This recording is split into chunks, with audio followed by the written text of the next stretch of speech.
Friends, welcome back to our channel.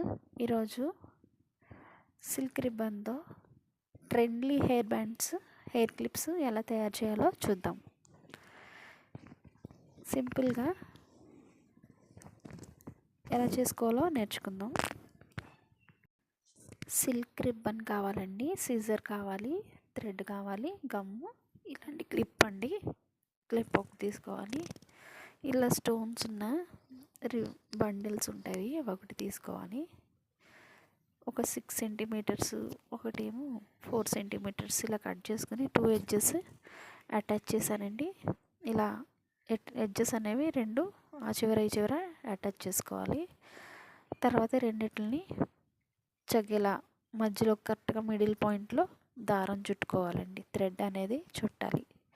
చక్కగా చుట్టిన తర్వాత ఇలా రిబ్బన్లా రెడీ అవుతుంది కదా. ఈ రిబ్బన్లా రెడీ అయ్యేదానికి మనం మళ్ళీ ఒక 6 సెంటీమీటర్స్ మళ్ళీ రిబ్బన్ కట్ చేసుకున్నానండి. దాన్ని చక్కగా మళ్ళీ దీన్ని కూడా మిడిల్లో ఫోల్డ్ చేసి, మిడిల్లో కరెక్ట్గా సెంటర్ పాయింట్లో ఫోల్డ్ చేసి మళ్ళీ థ్రెడ్ చుట్టుకోవాలండి. ఇలా థ్రెడ్ చుట్టుకున్నాక రిబ్బన్ అనేది రెడీ అవుతుంది. ఈ రిబ్బన్కి మనం మధ్యలో థ్రెడ్ అనేది కనపడకుండా ఇప్పుడు ఏదైతే హెయిర్ క్లిప్ ఉన్నదో ఆ హెయిర్ క్లిప్ తీసుకుని మధ్యలో అటాచ్ చేయాలి గమ్ పెట్టి. ఇలా గమ్ పెట్టకపోయినా ఊడిపోకుండా చక్కగా మధ్యలో సెట్ చేసామండి. ఇలా సెట్ చేసుకోవాలి థ్రెడ్తో, థ్రెడ్ కనపడకుండా. తర్వాత ఇది మన స్టోన్స్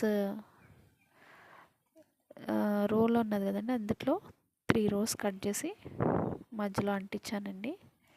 ఇంతేనండి, సింపుల్గా, ఫ్యాన్సీగా, ట్రెండ్లీగా హెయిర్ క్లిప్ అనేది రెడీ అయిపోయింది. చక్కగా ఇలా పిల్లలకి సింగిల్గా పెట్టుకోవచ్చు, డబల్గా 2 జడలు వేసుకున్నప్పుడు పెట్టుకోవచ్చు. ఎలా అయినా మనం ట్రెండ్లీగా పెట్టుకోవడానికి బాగుంటుందండి. చూసారు కదండి, సింపుల్ ట్రెండ్లీ హెయిర్ క్లిప్స్ అండి. మీకు కనుక నచ్చినట్లయితే లైక్ చేయండి, షేర్ చేయండి, కామెంట్ చేయండి. Thank you for watching.